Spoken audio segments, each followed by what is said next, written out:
মাছের কাটা ভালো, চিংড়ি মাছের টক। 7 টাকাতে কিনবে লোকে, গিলবে গবা গপ, গিলবে গবা গপ, গিলবে গবা গপ।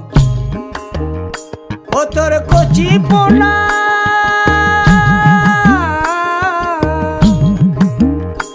ও তোর কচি পোনা বেছে বেছে হাটে বেচা হবে গো। চুনো পুঁঠি আর বেচিস না, চুনো পুঁঠি। আসসালামু আলাইকুম, কেমন আছেন সবাই? আশা করি সবাই ভালো আছেন। আলহামদুলিল্লাহ, আমিও ভালো আছি। অনেকদিন পর আপনাদের মাঝে একটি রান্না বান্নার ভিডিও নিয়ে চলে আসলাম। পয়লা বৈশাখ উপলক্ষে সকালে উঠে কি রান্না বান্না করলাম সবই আপনাদের সাথে শেয়ার করব। ঘুম থেকে ওঠার পর যা যা রান্না করবো সবই রেডি করে রেখে দিলাম। কাজের আপা এসে সবকিছু কুটে বেছে দিল, আমি রেডি করে রেখে দিলাম রান্না বান্নার জন্য। এরই মধ্যে আমার গাছ থেকে বেগুন পেড়ে নিয়ে আসলাম বেগুন ভাজা করার জন্য। প্রথমে ধুয়ে রাখা ইলিশ মাছগুলো সামান্য হলুদ আর লবণ দিয়ে ভালো করে মেখে নিব। ভালো করে মাখানো হয়ে গেলে কড়াইয়ের মধ্যে তেল দিয়ে দিব। কড়াই তেলটা গরম হয়ে আসলে মেখে রাখা ইলিশ মাছগুলো দিয়ে দিব। আমি আজকে এখানে 2টা ইলিশই ভেজে নিব, কারণ আমার মেয়েরা ইলিশ মাছ খেতে বেশি পছন্দ করে না, তাই আমি আমার হাজবেন্ডের জন্য 2টা ইলিশ ভেজে নিচ্ছি। অন্য চুলার মধ্যে একটা কড়াই বসিয়ে সামান্য পরিমাণ তেল দিয়ে দিলাম পেঁয়াজ কুচি। এদিকে আমি গাছ থেকে পেড়ে এনে বেগুনগুলো কেটে ধুয়ে কেটে রাখা বেগুনের মধ্যে আমি সব ধরনের মশলা দিয়ে ভালো করে মেখে নিব। আমি এখানে লবণ, মরিচ, হলুদ, ধনিয়া, জিরা গুঁড়া সবকিছুই দিয়েছি, দিয়ে ভালো করে মেখে নিয়েছি। মুরগির মাংস রান্না করার জন্য যা যা মশলা লাগে সব মশলা দিয়ে ভালো করে নেড়ে চেড়ে নিব। মশলাগুলো ভালো করে কষানো হয়ে গেলে আমি দিয়ে দিব ধুয়ে রাখা মুরগির মাংসগুলো। আমরা মানুষেরা বেশিরভাগ সময়ই মানুষকে নিয়ে বেশি সমালোচনা করতে পছন্দ করি। এমন, সে এমন, এ খারাপ, সে এমনটা করেছে। আমাদের আশেপাশে এমন বহু মানুষ আছে যারা মানুষকে নিয়ে বেশি সমালোচনা করতে ভালোবাসে। দিন শেষে দেখা যায় সেই মানুষগুলোই পরিবারের অশান্তির শেষ নেই। মুরগির তরকারিটা ভালো করে নেড়ে ছেড়ে ঢাকনা দিয়ে ডেকে দিব কষানোর জন্য। অন্যদিকে ইলিশ মাছগুলো ভালো করে ভেজে নিব। মাছগুলো ভালো করে ভাজা হয়ে গেলে কড়াই থেকে নামিয়ে নেব। আমি যেই বেগুনগুলো মেখে রেখে দিয়েছিলাম কড়াইয়ের মধ্যে সবগুলো বেগুন দিয়ে দিব ভালো করে ভেজে নেওয়ার জন্য। অন্যদিকে মুরগির তরকারিটার মধ্যে সামান্য পানি দিয়ে ভালো করে নেড়ে ছেড়ে ঢাকনা দিয়ে ডেকে দিব। এরই মধ্যে আমার মেয়েরা পহেলা বৈশাখ উপলক্ষে তারা নিজেরাই পুডিং রেডি করে ওভেনের মধ্যে দিয়ে দিল।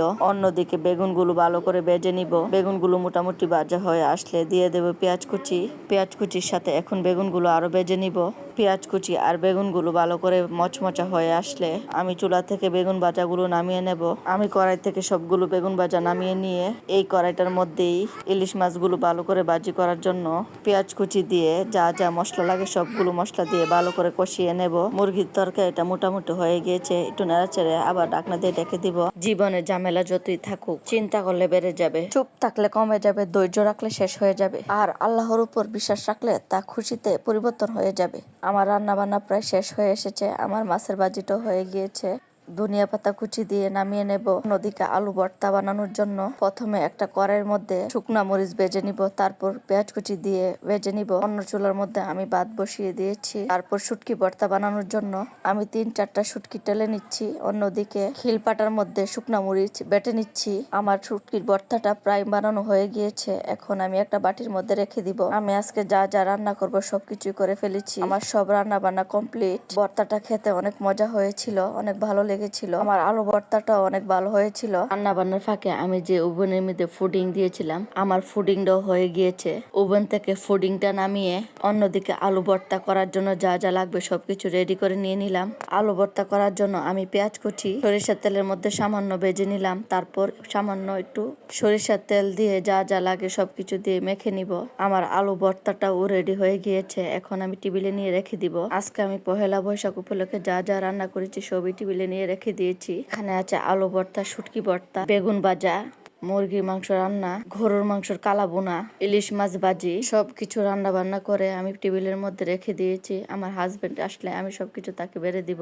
মানুষের জীবন এতটা সহজ না, বিশেষ করে আমাদের মেয়েদের জীবন। প্রত্যেকটা মানুষের জীবনে হাসি কান্না দুঃখ সুখ সবকিছু মেনে নিয়ে চলতে পারলে জীবনটা এমনিতে সুন্দর হয়ে যায়। আমি সকালে উঠি ভাতের মধ্যে পানি দিয়ে পান্তা ভাত বানিয়ে রেখেছিলাম। আমি রান্না বান্না শেষ করে সবকিছু রেডি করে দিয়ে বেগুন ভাজা, আলু ভর্তা, শুটকি ভর্তা দিয়ে পান্তা ভাত খেয়ে নিলাম, সাথে কালা বোনাও নিয়েছি। মাঝে মাঝে পান্তা ভাত খেতে ভালোই লাগে, কিন্তু আমার হাজবেন্ড পান্তা ভাত খেতে একদম পছন্দ করে না। আমি আজকে পান্তা ভাত দিয়ে সবকিছু খাওয়া দাওয়া সেরে নিব।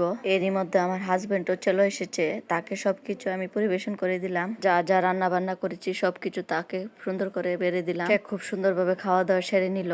আলহামদুলিল্লাহ, আমার এবারের পহেলা বৈশাখ মোটামুটি অনেক ভালো কেটেছে। প্রত্যেকটা বিশেষ দিনে বিশেষ কিছু রান্না বান্না করলে এমনিতেই মন ভালো হয়ে যায়, পরিবারের সবাই খুশি হয়ে যায়। আমার এবারের পহেলা বৈশাখের দিনের রান্না বান্নার ভিডিওটা আপনাদের কাছে কেমন লেগেছে প্লিজ কমেন্ট করে জানাবেন। পুরো ভিডিওটা দেখার জন্য আপনাদের সবাইকে অসংখ্য ধন্যবাদ। আমাকে বেশি বেশি লাইক কমেন্ট শেয়ার করবেন। ভালো থাকবেন সবাইকে। আল্লাহ হাফেজ।